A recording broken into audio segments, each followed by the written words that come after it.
नमस्कार मित्रों। सुबह सुबह आपसे बतियाने का जो पहला मन बना उसका कारण तो यही है कि मैं कल जो एक संकल्प लिया कि विचार आते ही मैं पहले वीडियो बनाऊंगा, फिर दूसरा काम करूंगा।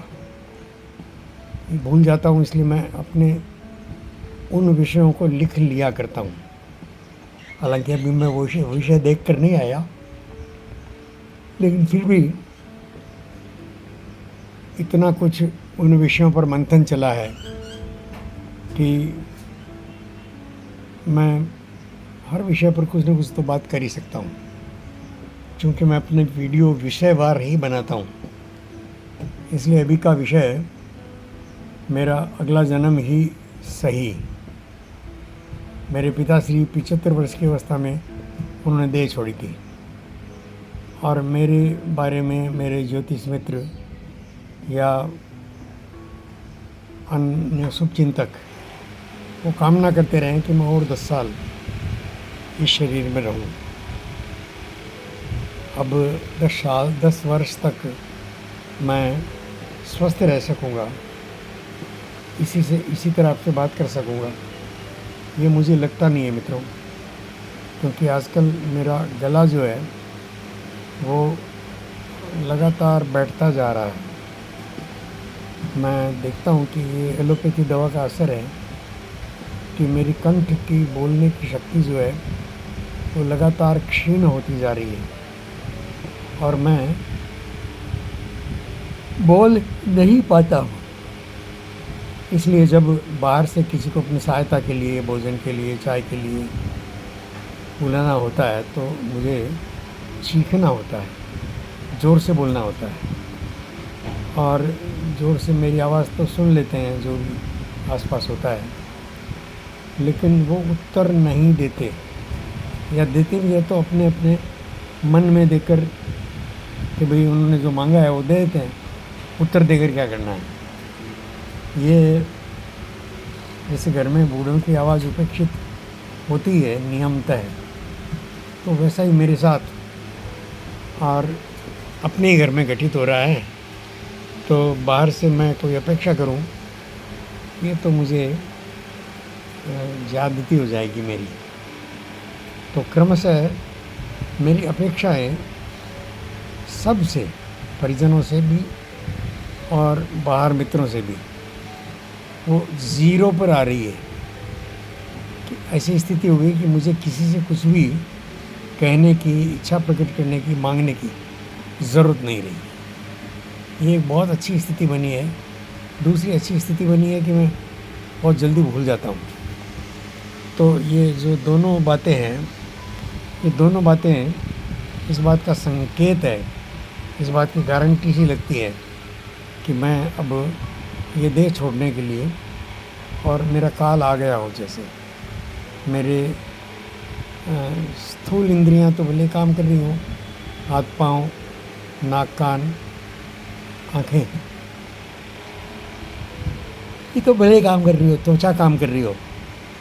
संवेदनशील हूँ तो संवेदना होती है, सीरन होती है, आंसू आ जाते हैं जब सामने टीवी पर ऐसी कोई घटनाक्रम देखता हूँ और अपने अनुकूल घटनाक्रम देखता हूँ तो वहीं उठकर अकेले नाचने भी लगता हूँ।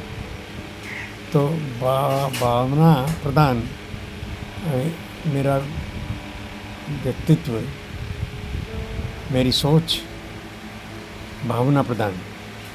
भावना मतलब हृदय की सुनती है ज़्यादा, यहाँ की काम लेने की ज़रूरत नहीं है, यहाँ से मुझे सोचने की ज़रूरत नहीं है। मैं अक्सर हृदय से काम लेता हूँ। भावनाएं, इमोशंस, आकांक्षाएं अगर है बहुत थोड़ी सी, इमोशंस हैं, भावनाएं ज़्यादा हैं। भावनाएं शुभ हैं और कामना रहती है कि मैं पूरी दुनिया के काम आ सकूं। मैंने अपने बच्चों को, मेरे आसपास डॉक्टर मित्र हैं, उन सबको कहा भी है कि भाई मेरा गुर्दा ले लो, किडनी ले लो और किसी ज़रूरतमंद को लगा दो। आँखें मेरी स्वस्थ है, आँखें ले लो। लेकिन कोई इसके लिए तैयार नहीं होता। और मेरे अच्छे जो मित्र डॉक्टर हैं उसने तो कहा देखिए सब ये सब जो है वो आपके मरने के बाद और वो आपके परिजनों की अनुमति से ही हो सकता है, नहीं तो ये नहीं होता। क्योंकि इसका व्यापार बड़े स्तर पर चलने लगा था और लोग बाग दारू पीने के लिए अपने गुर्दे बेचने लगे हैं अभी अपने देश में।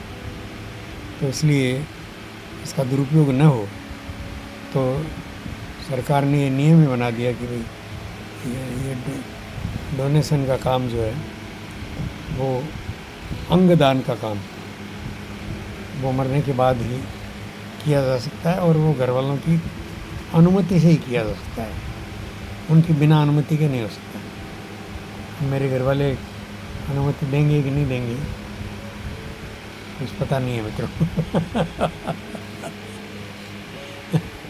सामना कीजिए कि आप और मेरे परिवारीजन खुशी खुशी और मेरी सांस निकलने से पहले बल्कि, और डॉक्टरों कहते हैं कि डोनेशन लेने की तैयारी कर लीजिए।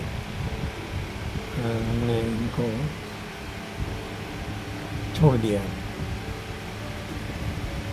आगे की सारी जो प्रक्रियाएं हैं मित्रों वो तो हमारे हिंदू समाज में बनी ही ऐसी है कि अनावश्यक रूप से याद लंबी न चले और जला दिया जाता है। उस बॉडी के साथ कोशिश की जाती है कि सारी यादें भी जला दी जाए। कुछ लोग जिनकी करनी अगले जन्म तक यशदायक होती है वो बिरले लोग होते हैं, मैं तो नहीं हूँ कि मेरी ख्याति अगले जन्म तक जाए।